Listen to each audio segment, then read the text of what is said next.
안녕하세요. 대면 멘토 신범철입니다. 벌써 이제 24년인데 올 한 해도 다들 건강하시고 이제 기쁜 일들만 있었으면 좋겠습니다. 그리고 저희는 여러분들 옆에서 항상 서포트할 예정이니 저희 채널을 지켜봐 주시면 감사하겠습니다. 그리고 이제 오늘 알아볼 기업은 애경케미칼입니다. 네, 애경케미칼에서 저번에 말했던 건 이제 응급제형 하드카본에 대해서 힘을 쓰고 있다. 애경케미칼이. 그래서 이제 나트륨 이온 배터리가 현재 노스볼트 자체 개발에서 밝혔을 때 현재 이제 160W시라고 했었죠. 그리고 이 수치가 어느 정도냐면 리튬 인산철, 즉 LFP 배터리가 보통 이제 180에서 200 정도 나오니까 여기에 거의 근접한 수치다 라고 말을 했습니다. 그러면 하지만 아직까지 나트륨 이온 배터리가 에너지 밀도를 조금 더 향상시켜야 될 상황이고, 그런 배터리 주기에 대한 수명도 조금 더 연구가 필요하기 때문에 지금 당장 대규모 시장을 확보할 수 있느냐라고 하면 살짝 무리가 있죠. 그렇고 아직까지 그렇다 양산화가 된 것도 아니다 보니까, 그러므로 해서 나트륨 배터리 시장 점유율을 지금 보는 건 살짝 무리가 있다라는 점이죠. 그리고 또 이제 이렇게 생각해 볼 수 있을 것 같아요. 나라마다 혹은 기업마다 이제 각자 배터리를 개발하고 있잖아요. 그 배터리 종류도 굉장히 다양하고. 근데 이제 우리가 알고 있는 NCM이나 뭐 LFP나 이제 NCM 같은 거 빼면은 그 외적으로 배터리가 현재 상용화가 되거나 양산화가 되고 있나? 라고 생각하면 딱히 아니죠. 그러다 보니까 솔직히 저도 그렇고 다른 사람들도 그렇고 솔직히 배터리 시장을 누가 주도할지 아직까지는 어떻게 결론이 날지 우리가 모르는 상황인 거잖아요. 그러다 보니까 이런 LFP와 NCM이 이런 주축을 이루고 얘네들을 조금 더 업그레이드해서 얘네들이 주도하지 않을까라는 생각도 할 수 있을 것 같아요. 하지만 나트륨 이온 배터리의 성장 규모를 보게 되면은 27년까지 한 6억 달러 정도로 볼 수 있을 것 같아요. 6억 달러 성장, 6억 달러 수준까지 성장할 거다라는 거죠. 그리고 이제 24년부터 27년까지 그 나트륨 이온 배터리가 점점 에너지 밀도도 높아지고 배터리에 대한 수명이 늘어나게 되면 앞으로 이제 NCM보다는 LFP의 시장 파일을 조금 뺏어가지 않을까 생각을 합니다. 그리고 지금 LFP 시장이 23년 기준에 36% 정도 차지하고 있고, 향가리는 24년도에는 60%까지도 차지할 수 있다라고 보고 있는데, 이 수치의 절반만 가져가도 나트륨 이온 배터리는 이 시장의 점유율이 높다라는 거죠. 그래서 이런 나트륨 이온 배터리의 가능성을 보고 뛰어든 업체가 하나가 이제 CATL입니다.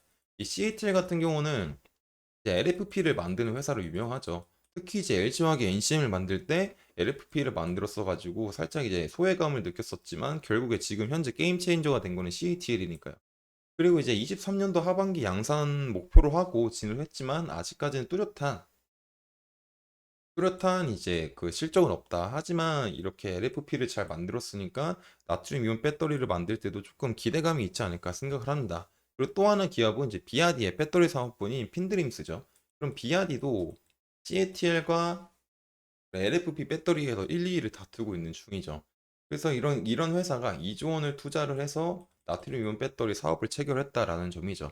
그렇기 때문에 현재 LFP를 주도하고 있는 CATL과 BID가 이런 나트륨 이온의 배터리 가능성을 보고 진입한 만큼 저희도 한번 앞으로 어떻게 될까를 한번 생각해 보면 같이 지켜보면 좋지 않을까라고 생각을 합니다.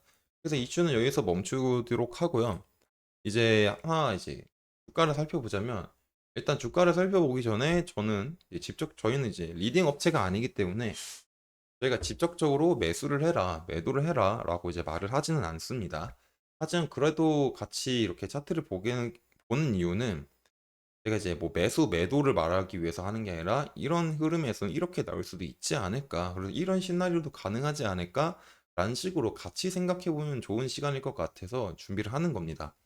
그리고 이제 직접적으로 이제 매수, 매도에 대한 얘기는 꺼내지 않았습니다. 그래서 이런 부분에 대해서는 조금 이제 양해 부탁드리겠습니다. 그래서 이제 제가 그동안 말했던 거는 주봉에서는 살짝 이 반등 부는 느낌이 있을 수 있으니까 한번 지켜보자라고 또 했었고, 근데 일봉에 근데 이제 일봉에서는 5평선, 10평선, 20평선, 60평선이 점점 상승하고 있으니까는 이제 상승의 힘이 조금 나오고 있는 중이 아닌가라고 말을 했었죠. 그리고 그 과정에서 지금 이 매물대를 돌파하지 못하고 이렇게 매물대 보니까 눌린다라고 했을 때 만약에 이제 다들 그래서 생각해 볼 수 있는 시나리오가 이거였죠. 이 매물대를 크게 해치지 않는 선에서 상승이 나오냐, 아니면 여기서 조금 생각보다 많이 눌렸다라고 했을 때 볼 수 있는 어떻게 보면 진입 구간이죠. 그 전에 했던 거는 이런 14,750원 부분이 조금 매력적이지 않나 이런 부분, 그리고 이제 14,750원 부분과 이런 13,500원 부분이 조금 매력적인 가격대이지 않을까라는 거였죠. 근데 현재는 다행히도 이렇게 크게 눌리지 않고 어제 이렇게 가격이 뚫어주면서 오늘도 이제 조금 좋은 흐름이 나와줬죠. 그렇기 때문에 이제 여기서 생각할 수 있는 점은 여기서 이제 살짝 눌리더라도 그럼 16,000원 부근을 조금 방어해주면 좋은 흐름이 나오지 않을까. 그렇고 이제 만약에 쭉 상승이 나왔을 때는 이런 19,000원 부근에서는 이제 매물대가 있으니까 살짝 조심해 볼 필요도 있지 않을까라는 거였죠. 이제 중간에 뭐 18,000원 부근도 이제 매물대겠네요. 18,000원 부근도 매물대가 있고 이제 19,000원 부근 이제 2만 원, 2만 원 부근 이제 18,000원 부근에 이제 매물대가 있는데 이제 만약 상승을 할 때 애경 케미칼의 좋은 이슈가 계속 지속적으로 나온다면 더 추가적인 상승도 나와줄 수 있지 않을까라고 생각을 합니다. 그래서 다시 정리를 하자면 지금은 이제 이렇게 뚫어줬고 그리고 이제 중요한 거는 이제 다시 16,000원 부근을 조금 방어해 준 다음에 다시 올라오는 그림도 있지 않을까라고 생각할 수 있을 것 같습니다. 그리고 만약에 이제 생각보다 뭐 주가의 변동성이 생겼다라고 했을 때 다시 들어왔을 때는 이 매물대 아니죠. 15,000원 부근? 만약에 생각보다 이제 바로 오르지 못했다라고 했을 땐 뭐 이런 15,000원 부근들을 잘 지켜주는지도 확인해 보는 것도 좋을 것 같습니다.